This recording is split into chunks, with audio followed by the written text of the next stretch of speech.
Welcome back to Ahad Tunes, my friend.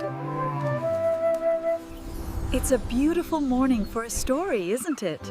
अशांति नगर में केशव सबसे गरीब आदमी था। वह अपनी पत्नी गीता के साथ रहता था। आज फिर इतनी जल्दी काम पर जा रहे हो? हाँ गीता, अभी मजदूरी अच्छी चल रही है। अगर बरसात शुरू हो गई तो काम मिलना मुश्किल हो जाएगा। केशव मजदूरी पर चला जाता है। गीता भी अपने दिन भर के कामों में लग जाती है और पानी भरने कुएं पर पहुंच जाती है। सब औरतें अपने अपने मटके रखने लगती हैं। गीता भी मटका रखने ही वाली होती है। तभी एक औरत बोलती है, अरे तुम्हें पता नहीं, हम बड़े घर की औरतें हैं। यहाँ सिर्फ हम ही पानी भर सकती हैं। जिस तरह आपको पानी की जरूरत है उसी तरह हमें भी है। क्या हम पानी न पिए? तुम जैसे गरीब यहाँ से पानी नहीं भर सकते। जाओ यहाँ से। हमने तुम गरीबों का कोई ठेका नहीं उठाया है। कहीं और से पानी भरो। गीता उदास होकर वहां से घर आ जाती है। क्या हुआ गीता, आज इतनी परेशान क्यों लग रही हो? लाइक करें और सब्सक्राइब करें।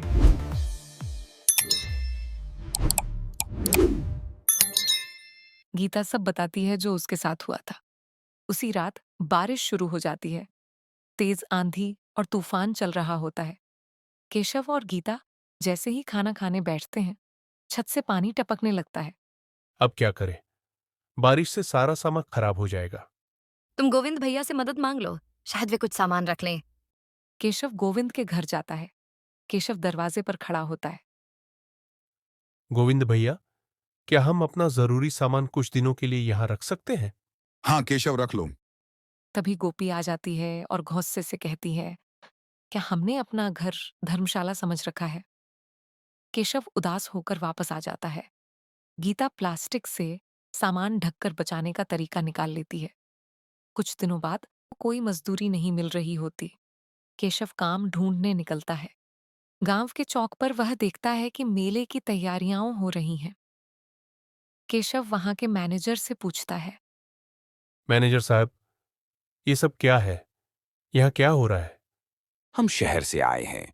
यहाँ हम एक मेला लगाएंगे जिसमें आसपास के गांव के बड़े छोटे सभी लोग आएंगे। यहाँ लोग अलग अलग तरह की दुकानें खोलेंगे। अच्छा, फिर तो मैं भी जरूर कोई स्टॉल लगाऊंगा।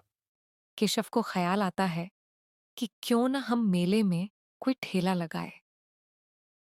वह दौड़कर घर की तरफ जाता है। क्या हुआ जी, इतने खुश क्यों हैं? गीता, मुझे पता चला है कि गांव में मेला लग रहा है। वहां कोई भी अपना स्टॉल लगा सकता है। क्यों ना हम भी लगाए? मेरे पास एक आइडिया है। मेरी माँ ने मुझे कपड़े सिलना सिखाया था। क्यों ना हम मेले में कपड़े बेचें? दोनों को यह आइडिया सही लगा। गीता कपड़े सिलने वाली मशीन के पास गई और पुराने कपड़ों से नए कपड़े और साड़ियां बनाने लगी। कपड़े बनाते बनाते उसने पूरा टेबल भर दिया। अगली सुबह वे मेले के लिए निकल गए, क्योंकि केशव ने सोचा कि अगर कपड़े बिक गए तो कल और लेकर आ जाएंगे। इसलिए उसने थोड़े ही कपड़े उठाए। गीता और केशव को गोपी दूर से देख रही थीं। ये दोनों कपड़े उठाकर कहाँ जा रहे हैं? कहीं मेरे घर वापस तो नहीं जा रहे? वह दोनों का पीछा करने लगी। गीता और केशव ने एक तरफ छोटी सी दुकान लगा ली। सब साड़ियां और कपड़े टांग दिए, कुछ साइड में रख दिए। सब कुछ बहुत प्यारा लग रहा था।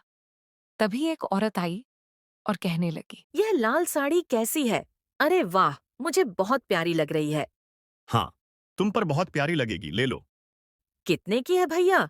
भाभी जी, सिर्फ 500 रुपए की है। अच्छा, इतनी सस्ती? तो फिर मुझे 2 साड़ियां दे देना। ठीक है भाभी जी, मैं आपको 2 साड़ियां पैक करके दे देता हूँ। दूर से यह सब देखकर गोपी गुस्से से आग बबूला हो गई। इनके कपड़े लोगों को क्यों पसंद आने लगे हैं? मुझे कुछ करना पड़ेगा। मैं इन गरीबों की तरक्की नहीं देख सकती। केशव और गीता दिन भर काम करके रात को घर की तरफ जा रहे होते हैं। तभी वे देखते हैं कि एक गाड़ी का एक्सीडेंट हुआ पड़ा है और वहां एक आदमी जख्मी हालत में पड़ा है। जल्दबाजी में उन्हें कुछ समझ नहीं आता, तो वे उस आदमी को अपने घर ले जाते हैं, दवा लगाते हैं और उसे बिस्तर पर लेटा देते हैं। अगली सुबह गीता उस आदमी से उसकी तबीयत के बारे में पूछती है। वह कहता है, आपका एहसान है कि आपने मुझे बचा लिया, वरना मैं अभी पता नहीं किस हाल में होता। नहीं, ये तो हमारा फर्ज था।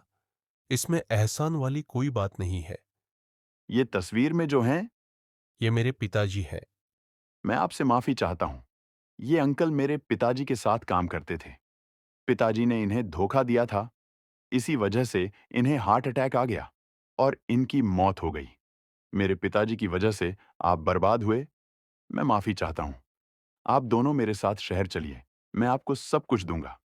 वे दोनों दंग रह जाते हैं, लेकिन इस आदमी को माफ कर देते हैं और यह मांग करते हैं कि अच्छा सा कारोबार खोल कर दें ताकि वह गांव में ही तरक्की कर सके।